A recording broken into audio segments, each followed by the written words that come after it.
My sister stood up at my parents' anniversary dinner, looked me dead in the eye and announced, "I'm pregnant, and the father is Daniel."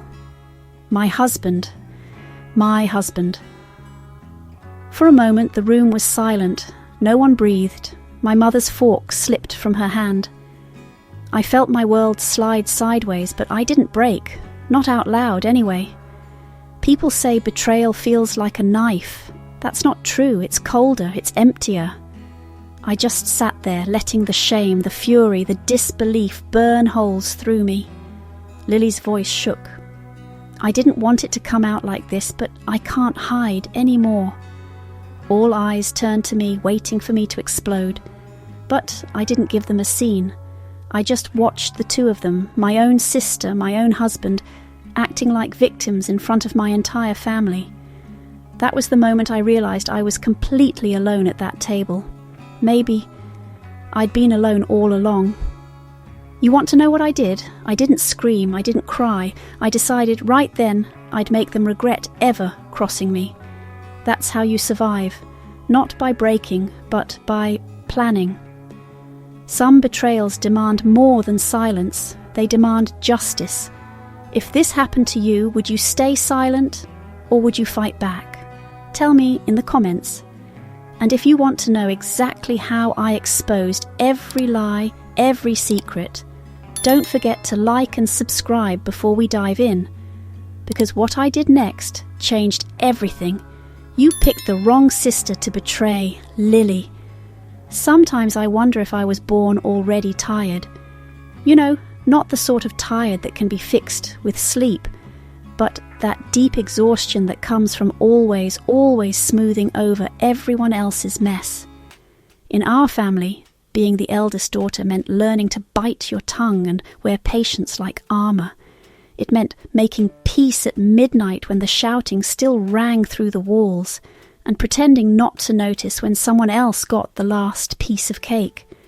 Maybe that sounds bitter, maybe it is.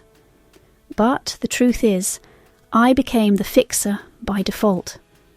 My parents expected me to keep Lily out of trouble, to hold things together while they worked, to smile and nod and handle the grown-up problems while I was still a child myself. Lily, she was a wild thing, all sunlight and sharp edges. People loved her because she never tried to be anything but herself, even when herself was reckless and selfish and stubborn to the point of cruelty. I can't tell you how many times I covered for her, cleaning up after the latest disaster, promising our mother she'd do better next time, lying to teachers, to boyfriends, to neighbours. And then there was Daniel. For a long time, he was the only one who really saw me. Or maybe I just wanted to believe he did. He was the charming type, smiling easily, quick with a joke, the kind of man my family loved to parade at holidays. But somewhere along the way, he started to drift. The small talk ran out.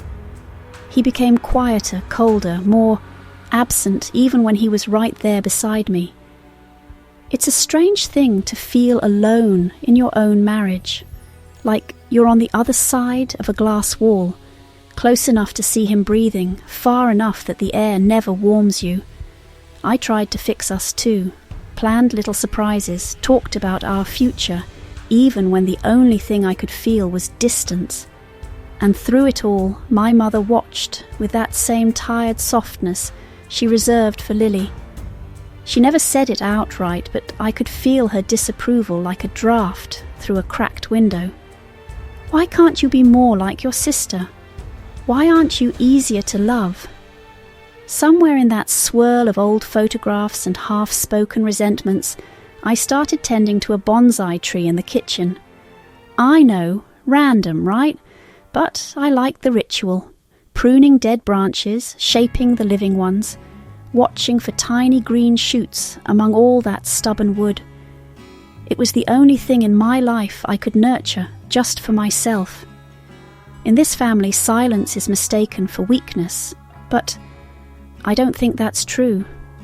I think silence is where we hide our strongest selves. I've been pruning dead branches my whole life. Maybe it's time to start over. Lately, though, something had shifted. Lily was tense, distracted. Daniel barely spoke at dinner. My mother hovered, watching me with a mix of pity and calculation.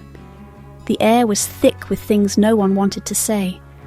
I felt the old urge to smooth it all over, but something inside me hesitated. I started noticing more. A glance between Lily and Daniel, the way Lily flinched when our mother raised her voice, the way Daniel kept his phone face down, always silent. Maybe, for once, I needed to stop fixing and start listening. It started, as these things often do, with a feeling, a knot in my stomach that wouldn't loosen, no matter how hard I tried to ignore it. You know, sometimes you convince yourself that doubt is just paranoia, that if you love hard enough, work hard enough, give enough, everything will hold. I used to believe that, I really did. But there were too many little things piling up.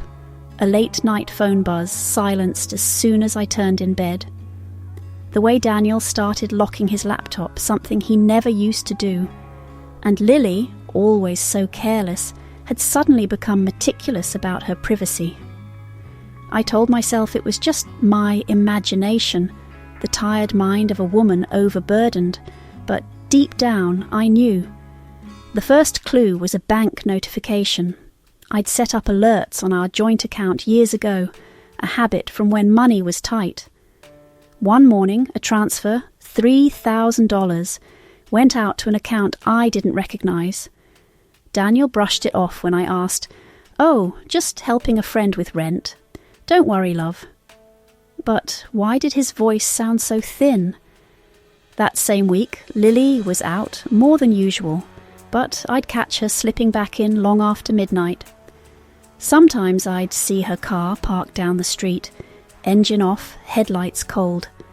Once I stepped outside for air and thought I heard voices. Daniel's, Lily's muffled, too close together in the dark. I tried, really tried to tell myself it was nothing. Family is supposed to have your back, not put a knife in it. But when you've spent a lifetime smoothing over cracks, you can't help but notice when they start to split open. My mother called me one morning, her voice unusually sweet. "Ava, darling, can you come by the house? There's some paperwork about the family investment. I'd like you to sign before the notary comes." I hesitated. "What investment?" She sighed, already impatient. "Don't be difficult. It's just a formality. Something for your sister's future, too. We're all family, after all." I went, of course, sat at the kitchen table, pen in hand, looking over the legalese I barely understood. My mother hovered at my shoulder. There was a line about transferring digital assets to a new trust, one with Lily's name in bold print. I didn't sign. Something in my gut screamed no. It wasn't until therapy the next day that I let myself say it out loud. "I think my family is hiding something from me. I feel like I'm being boxed out, set up." My therapist looked at me gently, her voice quiet but unwavering. "Ava, you can't gaslight someone who's lived in the dark for years. Trust what you feel. Protect yourself." Her words stuck with me for days like a stone in my shoe. The last blow came through a mistake. Lily left her phone on the kitchen counter, unlocked. I shouldn't have looked, but desperation changes your definition of right and wrong. I saw the group chat, Mom, Lily, Daniel. I scrolled, heart pounding. Plans, inside jokes, references to when Ava finally signs. Don't worry, she'll go along with it. Just act normal for now. There were screenshots of bank transfers, even a spreadsheet tracking assets. They weren't just keeping me out, they were preparing to blame me if anything went wrong. I felt cold, the kind of cold that sinks into your bones and never lets go. In that moment, something inside me snapped, or maybe it finally set. If they could plot together, so could I. Family is supposed to have your back, not put a knife in it. I stared at the messages, at the signatures that weren't mine, the numbers I didn't recognize. I closed my eyes and breathed, the way I do when pruning my bonsai, steady, slow, deliberate. Enough. I wouldn't be their scapegoat. I needed help, and for the first time I was ready to ask for it. There's a strange quiet that settles in when you decide finally not to look away. It's almost peaceful, or maybe that's just adrenaline, the calm that comes before everything unravels. For the first time in my life, I stopped pretending. I stopped smoothing the rough edges. I started paying attention, truly, to the world as it was, and to the people I thought I knew. You know, sometimes the most dangerous secrets are the ones everyone pretends not to know. Maybe that's why they fester, quietly until they explode in your lap. I didn't want an explosion, I wanted the truth. Or maybe I just wanted to stop being afraid. So I did something I never thought I would. I became a detective in my own life. There were long nights huddled over my laptop in the kitchen, my fingers trembling as I scrolled through transaction histories, back channels, even old emails that once seemed so innocent. Daniel had always trusted me with numbers, or maybe he just thought I wouldn't notice. I watched the money trail, payments in odd increments, transfers to shell accounts, tiny leaks that, when strung together, told a much bigger story. But numbers only tell part of it. Secrets hide in shadows too. Sometimes in the hush of a hallway, the scratchy whisper of voices through a half-open door, the click of Lily's heels on the tiles at midnight. I started recording, leaving my phone accidentally on the table or in the cup holder of the car, or wedged into a book on the windowsill when Lily stopped by. Most of what I caught was nothing. Awkward silence, the hum of the refrigerator, Lily humming off-key. But one night, there was more.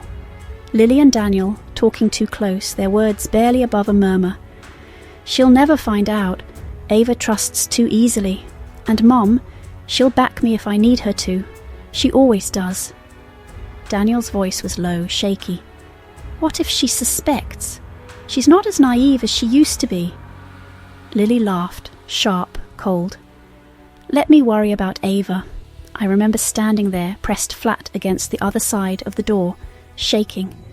I wanted to storm in, demand answers, but I just froze. It's not cowardice, I told myself, it's strategy. The next morning I watched Lily getting ready for her OB appointment, rummaging through her purse for a piece of gum, fingers fidgeting with her phone. When she returned, she tossed a crumpled cotton pad, faintly stained with blood, into the bathroom trash. I waited. Then, heart racing, I fished it out and sealed it in a plastic bag. Science is strange these days. I'd read about new tests, how you can find fragments of a baby's DNA in a pregnant woman's blood. If you have that and a sample from the possible father, you can know the truth, quietly, before anyone else. I texted my friend from college, now in biotech. Can you run a non-invasive paternity test? I have the samples. She didn't ask questions. She never does. It would take a week. In the meantime, I gathered everything else, logs, receipts, emails, every scrap of evidence, digital and physical. It's expensive, sure, but modern labs can do almost anything, especially when you have friends in the right places. And always, in the background, my mother's shadow. She hovered, quiet but watchful, wringing her hands when she thought I wasn't looking. Sometimes I'd catch her staring at Lily, her eyes wet, her mouth drawn tight with worry. Once late at night I heard her on the phone, voice breaking as she whispered, "I don't want to lose them. I can't lose my daughters." For a long time I hated her for her silence. You know, I'd think, you're supposed to protect your children, not let them destroy each other. But then I saw it, a kind of terror in her face, the look of someone who'd built her whole world around a fragile piece and was willing to do anything to keep it from shattering. It was easier, I suppose, for her to believe Lily's stories, to cling to the fantasy that we could all just get along. But Lily's lies had grown legs, running circles around the truth, until even my mother didn't know what to believe anymore. I tried to talk to her once. I asked her, "Why do you always take her side?" She blinked, her hands twisting a dish towel, eyes fixed on a spot above my head. "She needs me more than you do, Ava. She always has." I almost laughed. "What about what I need?" She didn't answer. Still, it hurt. The kind of hurt that sits with you at breakfast and walks with you through every room in the house. But pain can be fuel, if you let it. I let it burn, let it push me. If I walk away now, they win. If I fight, maybe I can set myself free. The week dragged by, work, family calls, awkward dinners where Lily smiled too wide and Daniel barely spoke. My bonsai sat on the kitchen table, a single new leaf trembling at the end of a branch. Every night I watered it, clipped away brown leaves, watching for signs of life. Then, finally, the email. DNA results. No paternal match found. Probability of Daniel Nguyen being the biological father, 0%. I read it 3 times, heart pounding so loud I could barely hear my own thoughts. I almost dropped my phone when, only an hour later, another email arrived. A digital contract, unsigned, proving that Lily and Daniel had tried to transfer my inheritance into a trust controlled by them. The paperwork was shoddy, the attempt almost laughable, if it weren't so vicious. They were planning to erase me, out of the family, out of the future, just like that. I stared out the window for a long time, the city lights blinking, the bonsai's leaf catching the glow. The anger was there, hot and sharp, but beneath it, relief. I wasn't crazy, I wasn't imagining things, I had proof. I gathered my evidence, one careful piece at a time, tucking it into a folder. The lies, the transfers, the DNA report. I even printed the group chat, highlighted every time my name came up, every plan made without me. I sat at my kitchen table, breathing in the faint green scent of my bonsai, the air thick with the storm to come. Tomorrow night was the anniversary dinner. Tomorrow I would stop being the fixer. Tomorrow I would let the truth speak for itself. There's a moment, just before a storm breaks, when the world feels almost too still. The air thickens, time slows, and every sound is sharper, brighter, more dangerous. That's how it felt, sitting at that long table beneath the old chandeliers, surrounded by my family, people who had loved me and failed me and turned me into someone I barely recognized. I remember every detail, the sharp tang of ginger in the soup, my father's laugh echoing off the glass, the way Lily smoothed her dress, a nervous habit she'd never outgrown. Daniel sat beside her, hands clasped in his lap, his knuckles white. No one looked at me. It was as if I were already a ghost. My mother cleared her throat. Tonight we celebrate love, how it endures, even through hardship. She didn't meet my eyes. Lily reached for Daniel's hand, squeezing it just a bit too hard. She smiled, a brittle, practiced thing. I just want to thank everyone for being here. It means the world to me, to us. My stomach twisted.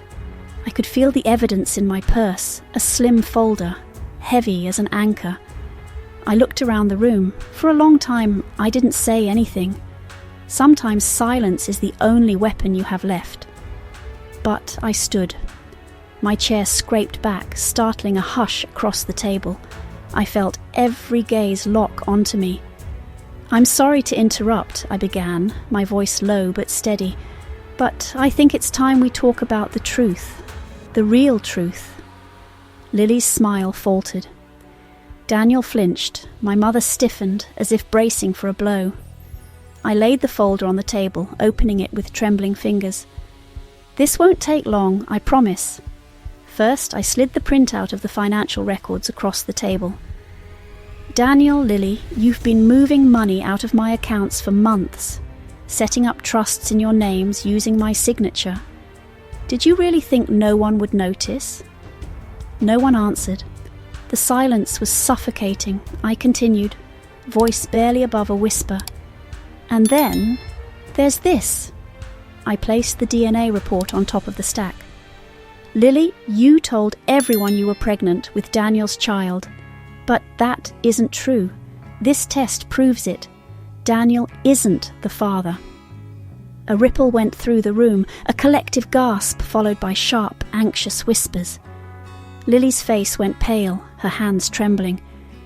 That's not possible. You're lying." Daniel's mouth opened, closed. He looked at me, desperate. "Ava, I didn't..." She said. I cut him off.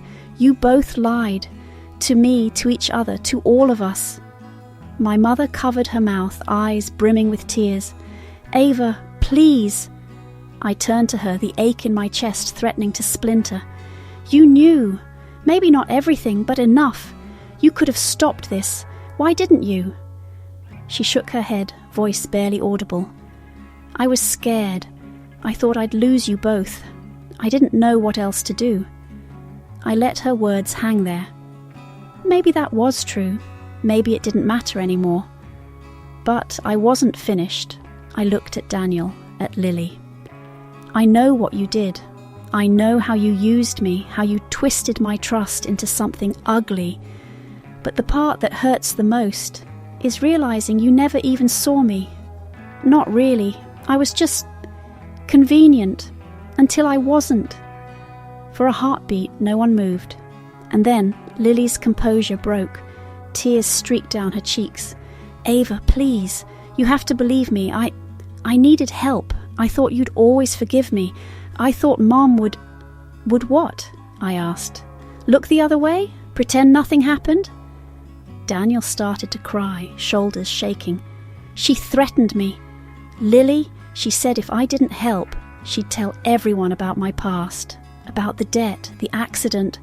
Lily rounded on him, voice sharp. "You said you loved me. You said we could start over, that Ava would never know." "You wanted a new family, Lily," I said quietly. "Be careful what you wish for." It was chaos then, my mother sobbing, my father silent, face grey, a few aunts whispering, pulling children away from the table. For a long moment, I just watched it all from a distance, like I'd finally stepped out of the painting, no longer frozen in someone else's story. Daniel tried to reach for my hand. "Ava, please, I was weak. I let her talk me into it. I made mistakes, but can you forgive me?" I looked at him for a long time. Justice doesn't always scream. It sometimes just walks out the door. I gathered my purse, the folder still open on the table, pages fluttering in the air conditioning. I glanced once at Lily, at Daniel, at my mother, at all of them, really. Then I walked out, the quietest exit I'd ever made. The night air was sharp on my face, almost sweet. I breathed in, steady, as if I'd been holding my breath for years. Sometimes the only way out is through. Sometimes surviving is its own kind of revenge. Behind me, the sounds of my family faded, until all I could hear was my own footsteps, echoing in the dark. There's a peculiar hush that settles in after the storm. Not peace, at least not at first. More like the quiet after everything falls apart, when you're left picking through the pieces, deciding what's worth saving and what can finally, mercifully, be let go. Lily left the dinner in tears, her cheeks streaked with mascara, clutching her coat as if it could shield her from the stairs. For weeks afterward, the phone didn't ring. My mother stopped sending messages. At first out of shame, then, I think, out of grief. She tried, eventually. I got a long letter, pages and pages of apologies, explanations, memories from our childhood. She wanted to meet for tea, to talk. I read every word, twice, but couldn't bring myself to reply right away. Daniel lost more than me that night. He lost his friends, his job. whatever fragile circle he'd built for himself in my family. Sometimes I wonder if he ever understood what he'd done, or if he just missed the comfort of the life we'd made together. Either way, he's a ghost now, a number in my phone I'll never call. I packed my things, quietly. There's a special kind of loneliness in leaving a place you once called home, but there's a freedom too. I found a small apartment with creaky floors and sunlight that spilled across the walls every morning. The first thing I unpacked was my bonsai, the old stubborn thing that had survived it all with me. You can't control what's broken, but you can choose what you grow from it. I joined a support group for women who'd been betrayed by the people closest to them. I sat in circles of folding chairs and listened to stories, some louder, some softer than my own, and slowly I began to share mine. I realized how much I'd carried alone, how much lighter it felt in the open air. Somewhere in the mess of court papers and late-night tears, my father called. He'd heard somehow about the dinner, about what had happened. We talked for hours, about old times, about the daughter he'd failed to understand, about the ways families both break and heal. He came to see me one Sunday, bringing a battered toolbox and a smile that didn't quite reach his eyes. We repotted the bonsai together. For the first time in years, I felt something settle in my chest, like hope, but quieter. And the tree, it bloomed. Tiny green leaves unfurled from branches I'd thought were dead. I watched it each morning, coffee in hand, as the sunlight caught new growth. Maybe that's all healing is, learning to trust that something good can come after so much loss. Sometimes losing everything is the only way to find yourself. I'm not whole, not yet, but I'm growing. And for now, that's enough. If you're still with me, if you've listened all the way to the end, maybe you know what it feels like to be cracked open by someone you trusted. Maybe you're holding your own pieces, wondering if they'll ever fit together the same way again. You're not alone, I promise you that. You know, sometimes telling your truth out loud is the first step to justice. Not the courtroom kind, but the quieter kind, the kind where you finally get to breathe without waiting for the next blow. If you've ever been betrayed by those you loved most, if you've ever felt like your voice was too small to matter, I hope you'll share your story here. Let's build something honest together. No one should suffer in silence. Your story matters, even if it's whispered, even if it's tangled, even if it's just beginning. Drop a comment below, tell me your truth, or just say hello. If you found something here, comfort, courage, even just a moment of relief, consider subscribing so you don't have to go through the next chapter alone. Sometimes the quietest voices are the ones that deserve to be heard most. Subscribe if you believe it too. And somewhere in the background, my bonsai blooms, green, stubborn, reaching for the light.